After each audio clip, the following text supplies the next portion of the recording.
Hi, I'm John Stevens, This is Matt Russell. and this is Pod Have Mercy. This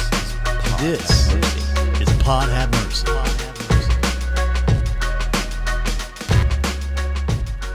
So let's begin with my last week.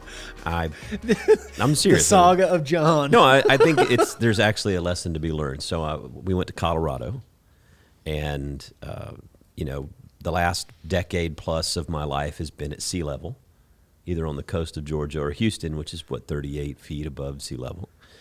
And so you fly into Denver, and it's a mile high. What is that? What's a mile? 5,200? 2,600. Yes, 2,600. No, 5,000. A little north of 38 feet. Yeah, a little north. It's a lot more north than of 38. Come on, you're like the fix-it guy. You're supposed to know all the math. I don't. I So- measure in miles. So then you go up to Steamboat Springs, Lot of material. and my brother-in-law has a place, and the house is at 7,742 feet. I know that because I asked Siri, "Hey Siri, what is my elevation?" She somehow knows. Looks like you're at 79 feet. See, but I've heard that Houston is not the high. Maybe we're at the high spot. This is the highest We're also spot. on the Second second floor. floor of a building. Oh, that's true. I didn't think about that. See, this is why I'm not capable of doing your job. Well, But I learned a valuable lesson. So we went up to this little place outside. Look up. It's called Sand Lake in Route National Forest. Routt. I think it's. Well, anyway, so we hike up. So we start at like 9,000 feet. We hike up to 10,500 feet to this mountain lake. And I got a picture of me eating a sandwich up there. What you can't hear is me literally gasping for air and oxygen. And so here's what I've learned, and this is what I'm trying to process on sort of the spiritual connection to this, right?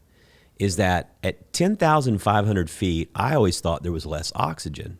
It's actually the same amount of oxygen at sea level, 21%, doesn't change. okay. The difference is the pressure. The pressure is drastically less at 10,500 feet. So you have 21% of a smaller number. So it feels to your body like it's 14% oxygen. And I thought to myself, wow, think about pandemic and COVID and all the things that we're in. We have access to the same resources, the same community, the same God, the same friendships, the same spiritual disciplines, and yet the pressure is significantly different. So it feels like we have way less access, capacity, connection than we have ever before. So I'm trying to just unpack this connection of my panting experience in Colorado, because I can tell you when the pressure is different, when there's significant changes in the pressure, and your head is exploding, you're nauseous, you're tired, it's just the whole thing. And I'm thinking, look at the pictures of this place. It's like the most beautiful place in the world. Temperatures are wonderful, and all I can think is, I'm gonna die. I'm gonna die in the most beautiful place in the world. You don't realize that your heart rate at night, it's your resting heart rate, is significantly higher because your body is trying to pump, because it feels like you're getting less oxygen moving around your body. It's like wearing a mask in Texas in August. Yeah, it is. All the time. Well, so anyway, that's my story, Matt, about what did you do last week? You know what? I have no idea what I did last week. No. It was another week. It was, yeah. I think, school started for the kids. Last week was kind of the holding our breath to see if the hurricane was coming. And so we started school, and then we had 2 days off, and then we went back to school. And so I think a lot of it was, Trevor and I connected over some stuff and just kind of wondered about where and when the storm would hit, and we missed that. So Yeah. So Trevor Barnett, That's me. it is you. Yeah. Man, I'm glad you're here today. And I want people to hear about the restoration team. I want us to talk a little bit about how that all started and how you got involved at Chapelwood and what's happening. I know we're in hurricane season. Last week, as we were talking about this, we had 2 hurricanes, first time ever in the history of history. You had two hurricanes in the Gulf at the same time. They were both headed to Houston. And there was a fear, wasn't it, at one point that they were going to merge into the super, like, Yeah, there's some word like destructive- Fujikama, Fujikura. something. Yeah.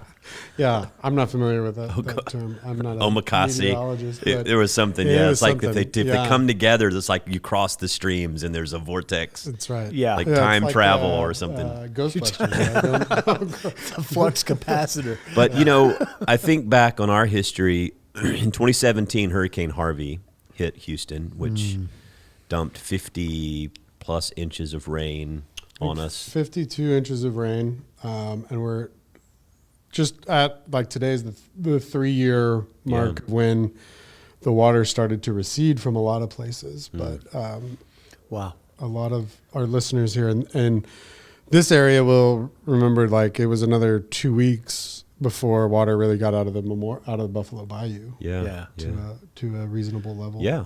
I mean, it was we not only the rain, and we're in a low-lying area of what's lots of bayous, but we have these reservoirs that released water in order to protect a lot of houses, but a lot of houses were flooded and destroyed. And so we sort of had to come up. It'd been a really long time since I think Houston had had such a massive storm in that way that it damaged that many homes. And we just tried, I think all the churches around are figuring out, all right, how do we muck houses? How do we do this? So we put together just sort of all of our staff allocated to hurricane relief for a season of time. And that's when you came on board around that period or a little after.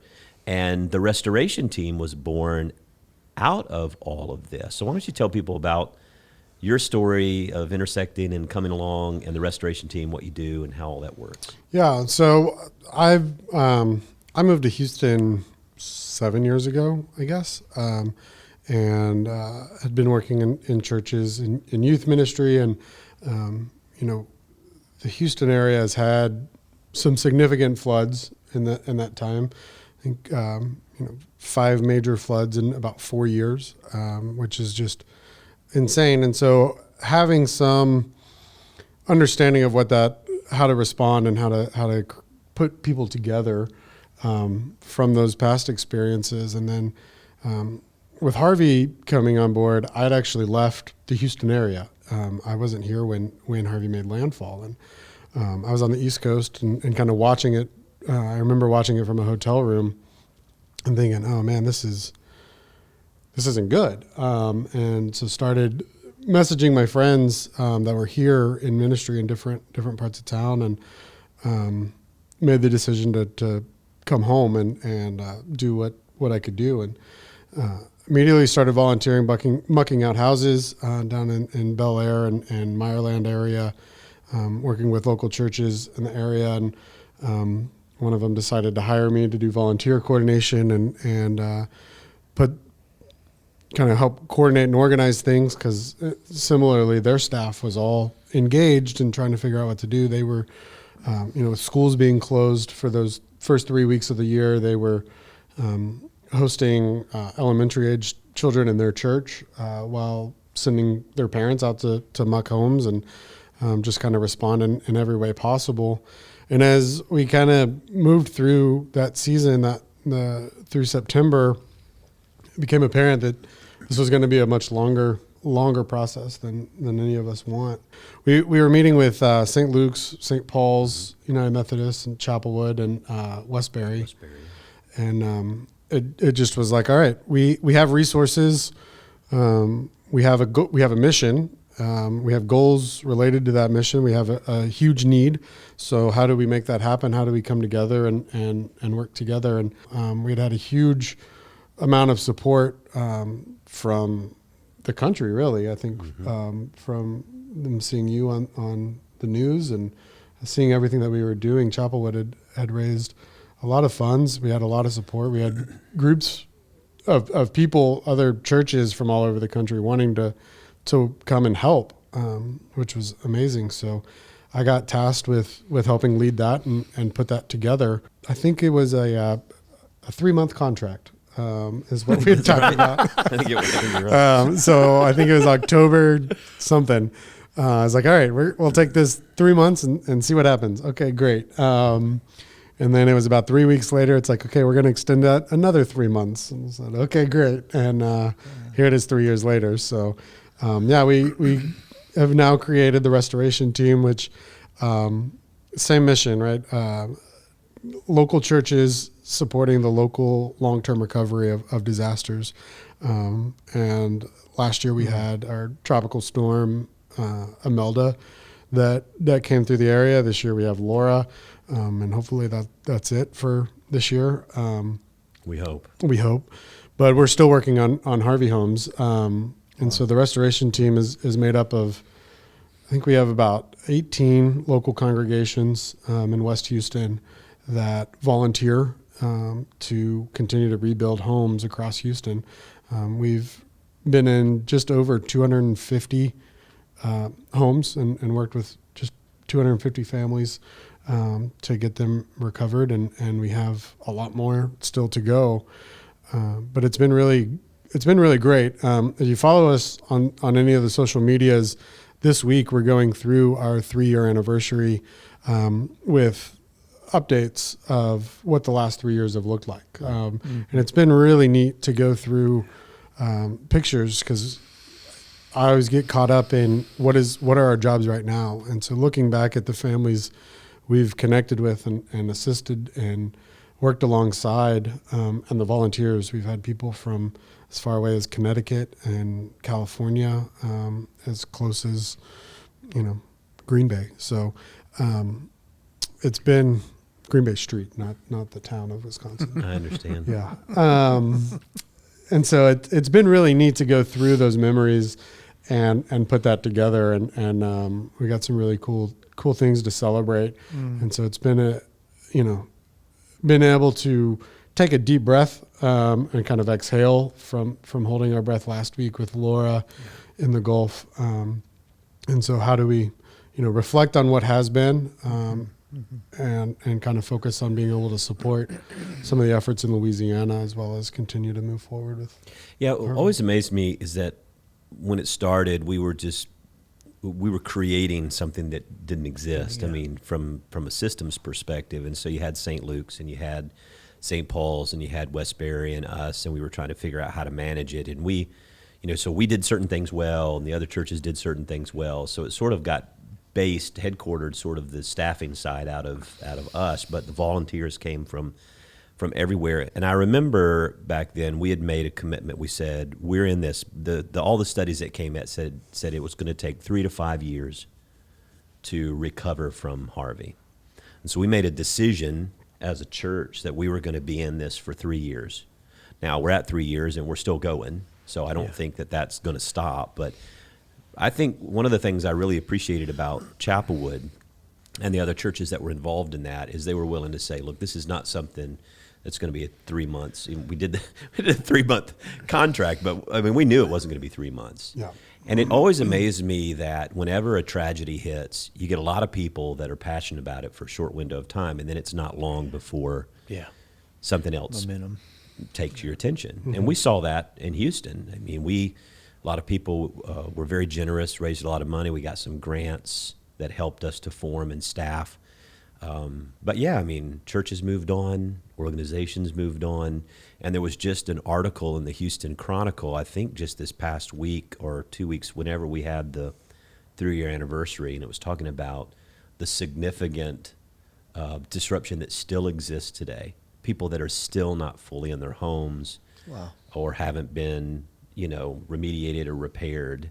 And it's heartbreaking because 250 homes is a lot of homes to work on, because when you think about the level of work and the time and the need to get the volunteers, I mean, that's not a small number.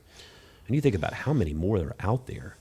Just and I don't think people understand too the level of the flooding and the way, I mean, just how wide a swath of damage was done. Yeah, it's been a while since I've gone over the initial numbers of impact. I used to be able to pull them right up, but well over 250,000 homes in Houston that were impacted by the flooding of Harvey. And so, 250 is great, but it's also just a drop in the bucket compared to the overall damage. And so there are still, dozens and hundreds of families that are living through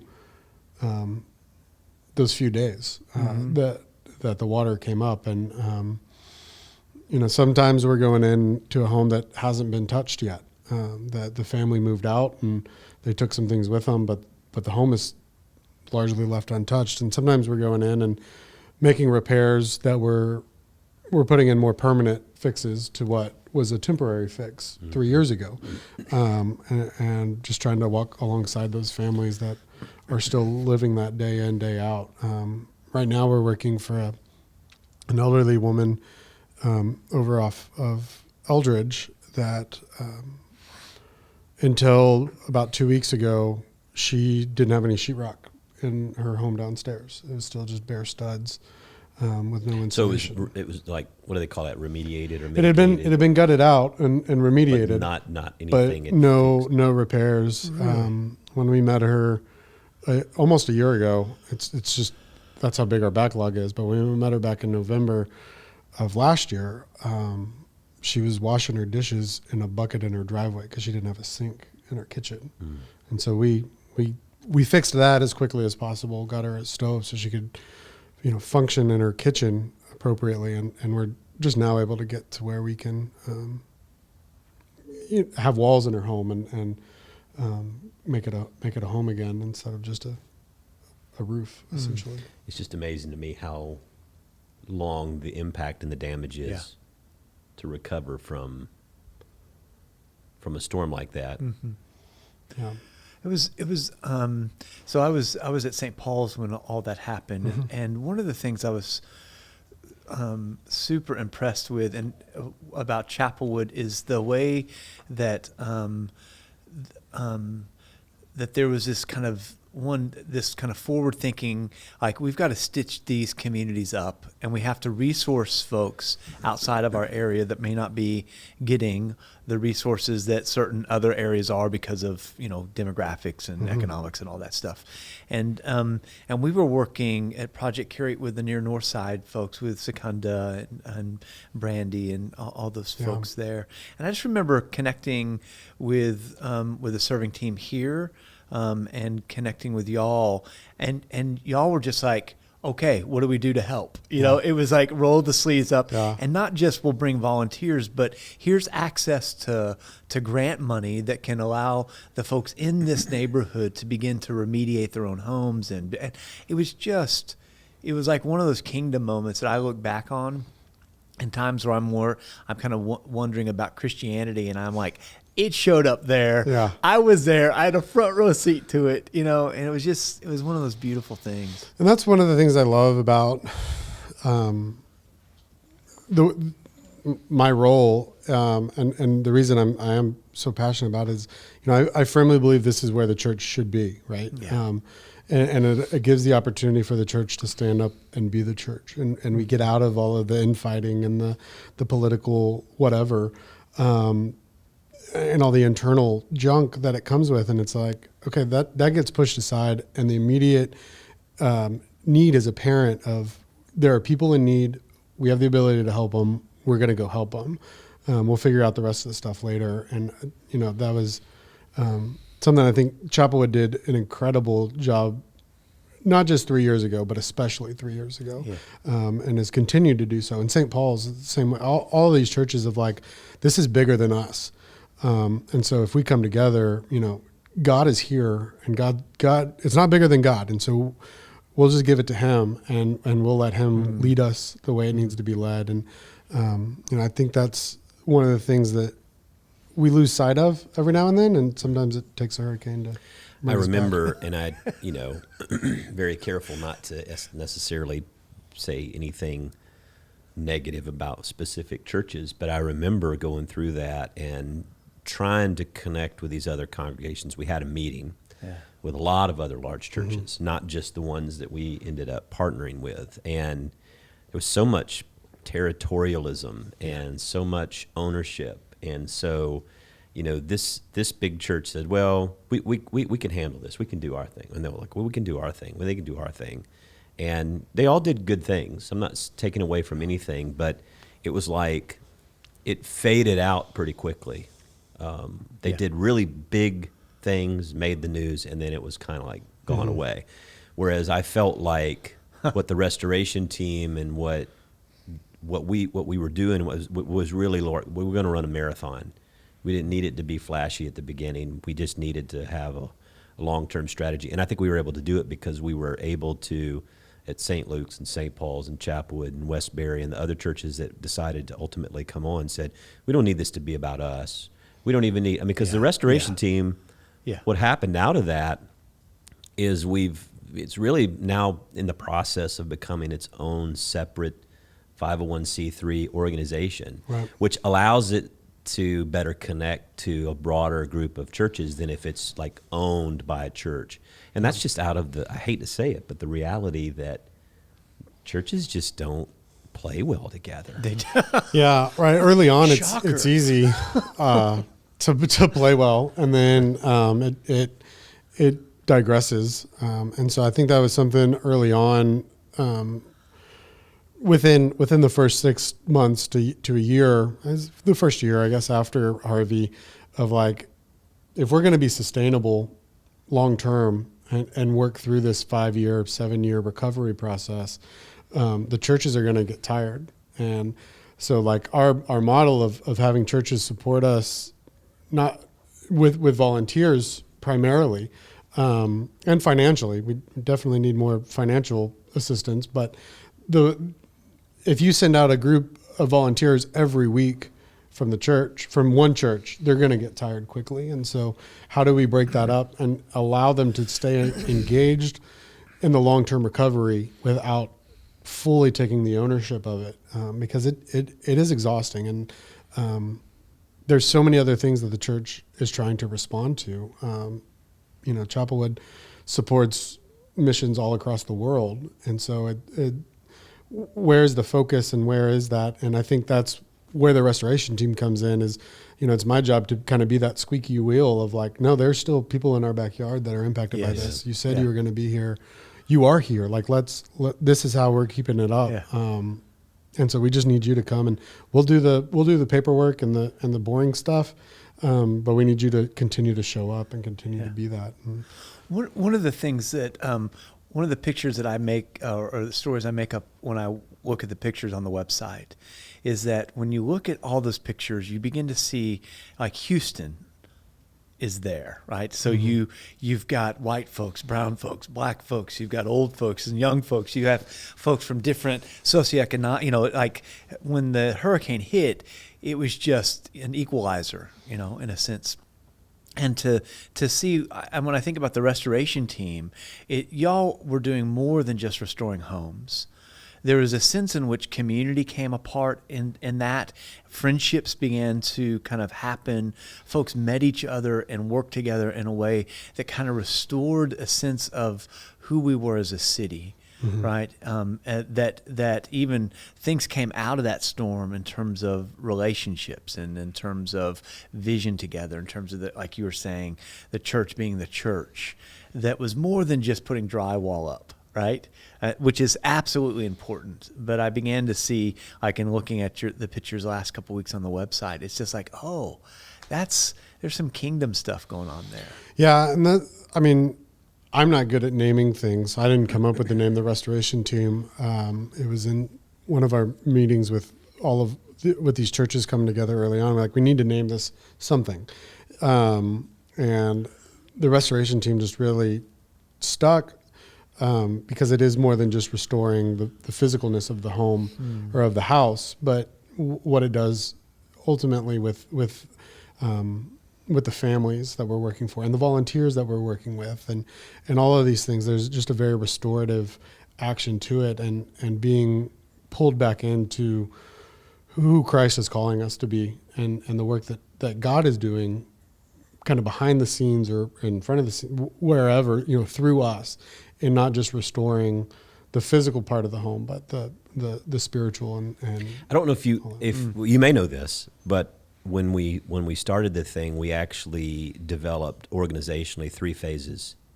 And those 3 phases, I think Toby was involved in this. It was rescue, it was repair, and restore. And so those were the 3 phases. The first one was, as you remember, in those days, I mean, there were people stuck in their homes from the flooding. And so we had sort of the Chapelwood Navy and people in their boats and bringing and going out. And that's where the CNN news stuff came from, because that was the big story, is that there's people out there pulling folks out of their flooded homes. Chapelwood Navy. It was the Chapelwood Navy. Yeah. We actually had our own little communication network stuff, and back when Marchetti and all those, they were coming on, and how rescuing, finding out where people were. But the repair, so that kind of went on, and I was very involved in that. As now, then I remember back here on the campus, staff was getting together. So, okay, let's talk about repairing and mucking, and that's when some of the greater connection. But that 3 or that long term, I know how I said 3 years to 5, and he goes 5 to 7. Yeah. That's much longer. I heard than that, so. 14. We've gone from 3 months. I was going to let you hold on to 3.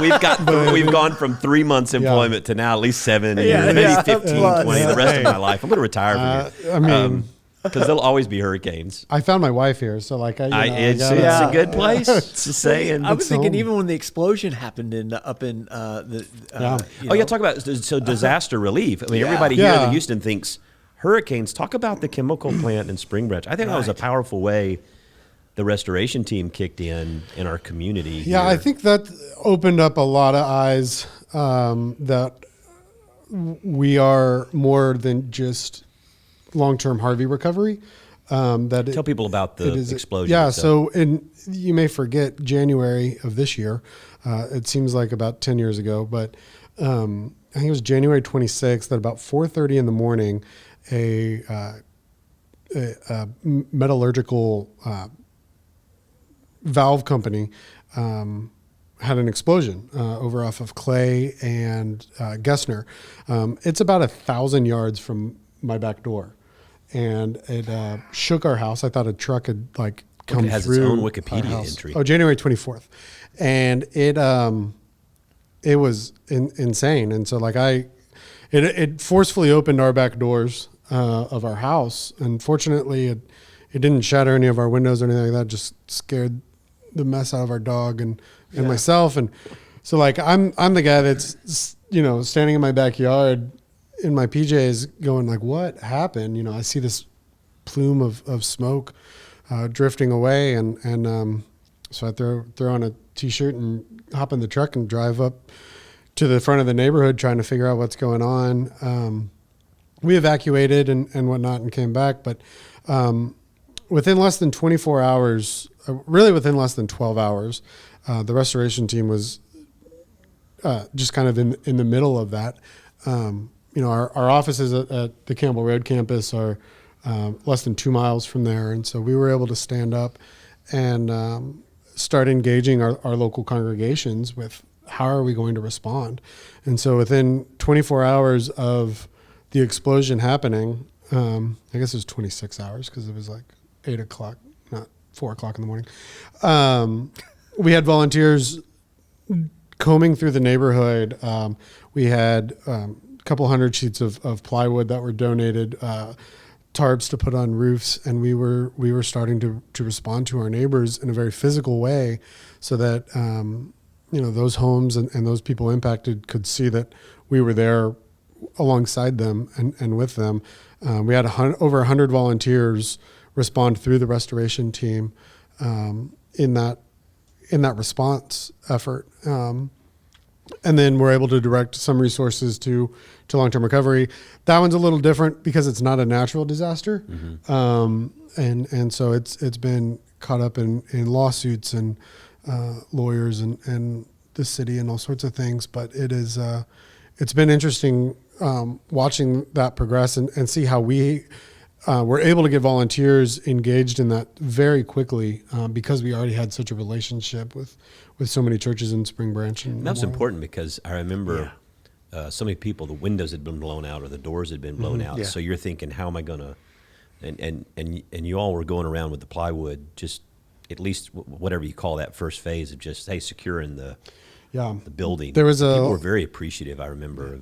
There was a large storm approaching that weekend. And so we wanted to try to protect the homes as best as possible.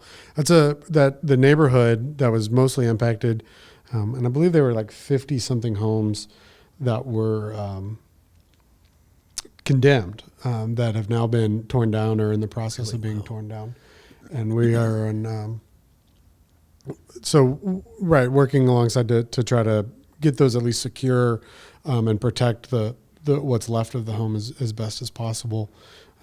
Is kind of eye-opening, and we'd already been working, and we've continued in the last 10 months on how to prepare for that, how to put systems in place so that when a disaster is present, it's not just our team that is prepared, but our local congregations that we work with. And what does that look like for disaster preparedness, to really be active in the churches and in the communities, so that whether it's us or our neighbors in Louisiana are impacted, we have a response without starting from ground zero again.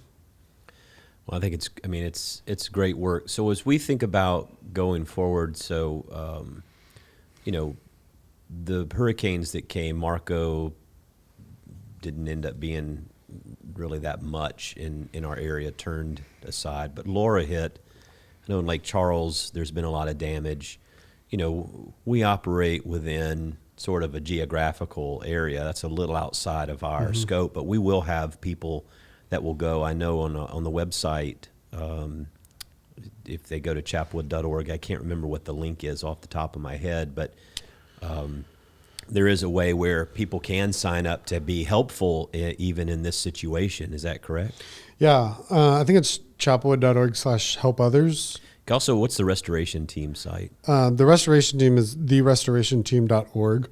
There's a button for Hurricane Laura to volunteer, what that looks like. And because of so much of the damage of Laura is far away from us, or further away from us than we anticipated, that response looks a little different. The restoration team is pretty geographically constrained to assisting in Houston. We tend to stick to the Houston city limits, Harris County especially, because we are a small team, and with limited resources. So, there are national organizations or statewide organizations that do things a lot better on a larger scale. And so we're working alongside them in this current assistant with the current storms that just passed through with Laura, and trying to find those communities that are going to get left behind. And so we've been making a lot of connections with small communities, whether it's DeQuincy or Newton, Texas, or a dozen others I can't remember the name of right now that aren't densely populated, but certainly have people that need assistance. And so we're working alongside these larger organizations to get resources that direction. There's a lot of material donations and resources that are physically donated. Over the weekend, we filled 2 large box trucks. I think they're 24-foot box trucks that were donated by a local moving company to fill up. And so we put the word out to as many local churches as we could. And those got filled up yesterday and are heading to Lafayette, to a depot there. If you want to physically go and respond and help assist in tarping roofs, last I checked, there was about 1,500 requests for assistance on the crisis cleanup website. And so we can help get you in touch with the people that need that assistance. It's just hard because there's no electricity, there's no water, there's no place for you to stay. If you leave Houston, you work all day and then you're basically coming back to Houston that night. It makes for a very long day, but we had some guys do it on Saturday, and they were exhausted. But as the days and weeks progress, that will get better. I know we're looking at Beaumont to be a kind of ascending point and having hosting ability with local churches there, as well as hopefully in Orange, at some partners there that we're looking at. So we can send small groups of people out for a weekend or a few days at a time, and have the support there that they need to come back. But it's still a very dangerous place. With the heat advisories that we've been under the last few days and the lack of running water and electricity, it can be really hard at this point. So if you don't really know what you're doing, if you don't know how to use a chainsaw or how to tarp a roof, I'm really encouraging people to hold off until there's more coordination or better ability to. That's the hard part too. I remember, everybody wants. I had friends from Georgia who drove all the way over with their boat to help pull people out like a day or two after Harvey. Yeah. And it took them, just to get from the other side of Port Arthur, because, the bridge was out, the interstate was out. And so it took them abnormally long amounts of time. The traffic, the roads were flooded. Yeah. It was crazy. But, people just want to go. Some people are wired that way. They Yeah. just want to go do something. And sometimes you have to kind of take a deep Yeah. breath and, because you have to let the local community really be the ones that step up. And that's hard when the whole entire community is affected. Yeah. It is, and there's some great people that we've been talking with in those areas, and we want to continue to support and let them learn what we've learned over the last 3 years of how long a recovery this is going to be. I mean, it's a completely different type of devastation with the high winds, but we want to be there to be able to support them. I mean, I was going stir crazy Thursday afternoon and Friday, staying here, not just going and getting in the truck and grabbing my chainsaw. But, my truck doesn't get good gas mileage, so I wouldn't have been able to come back. I would have been stuck without fuel. So, it's some of those logistics to think through, and that's what we're trying to get going. But, the donation drives have been really responsive and really great. I think we have a few more trucks that'll get filled in the next week to head that way. There's still a lot of first responders on the ground that are needing just your basic water, food, Gatorade, fuel sort of things. And then the long-term recovery is going to be exactly that. It's going to be long-term. So And we'll that's have when you get in a opportunity. situation where you're able to send teams once they get just this initial power backup, water backup, Yeah. Places to even camp or stay. You can take a team to help rebuild a house or Yeah, exactly. And so that's what we're trying to get supported as best as possible are these places that can host a team so that, we can get people over there as quickly as possible to respond. Well, I think if people want to help, the restoration team, restorationteam.org, and also if you go to chapelwood.org and there's a link there. What is that? Help others. Help others. Link. If you go to the chapelwood.org, there are links there to help others, and there's a link that takes you to the restoration team site at Hurricane Laura Assistance, and also you can continue to volunteer at the food pantry, which is still now you're over. Maybe the last thing we can talk about. You're now over on a regular basis at our Fairhaven campus. Yeah. Seeing firsthand. So to talk about disaster relief, we're in a pandemic. And so part of what we've been able to be blessed with our food pantry there is this federal relief program, the Houston Food Bank, and helping folks to get groceries and food, kids that are not in school, families that are not working. Real quick, you're over there almost every day on the ground seeing what's going on. It has been, we didn't think it would go this long. But here we are. It just got extended. Yeah, it just got extended. So since March, and now at least through October, and we expect that to probably be extended again. We've served, I think, 1.5 million pounds of food to this larger Spring Branch area. Yesterday we had the busiest Monday we've had yet, with over 370 families coming through the line. And so, I've been there just about every day, working alongside the rest of our serving team to just keep pumping away. I think last week, Thursday or Friday, we had like 60 volunteers assisting, and there's plenty of room to sign up in the coming weeks to volunteer over there. That's a great way. There's, I think it was last Wednesday, we had Tuesday and Wednesday, we had some of our busiest days because people were worried about the hurricane. And so they were preparing for potentially having to be, shelter in place sort of situation. And so just a lot of food went through the doors, and with school going back and unemployment being cut and all sorts of things, it's just multifaceted. And so it has been a great way for us to be engaged in the local community and kind of respond to what we were hoping was only going to be our only disaster this year, but that wasn't the case. 2020 has some ugly siblings. Yeah. Yeah. I think this is going to spill over longer than just this year, unfortunately. Well, man, thanks for coming and sharing about the restoration team. Yeah. I think on the 3-year anniversary of Harvey, with the storms that have been in the news and the continuing pandemic and the service at the food pantry, there's just a lot keeping us busy. Yeah. And it's important for people to know, it always frustrates me when they say, when's the church going to open? When's the church going to open? We've been open. And I'm like, we've been open. Yeah. Come on. We got plenty of stuff for you to be involved in. The church is, sometimes people think if it's not worshiping on Sunday, it's not open. But I can say, honestly, I think there has been more engagement by people as far as discipling and learning and growing and connecting, even though we feel disconnected. But the impact and the engagement in our community, I think, has been as high as it's ever been. Mm-hmm. So it's hard for me to reconcile when people say, why isn't the church open? I'm like, we're open. We are. There's plenty of opportunities to be the church.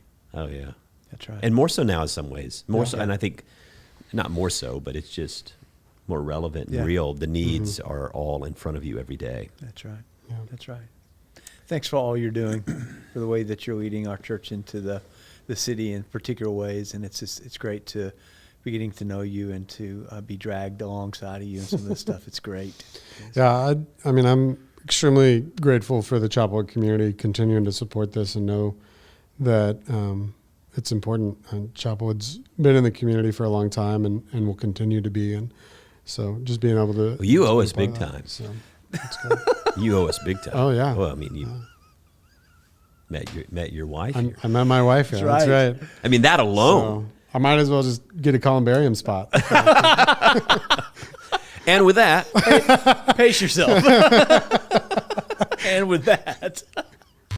gosh, I hate to even talk about current events in the news. It's so highly charged and political these days, and people just can't.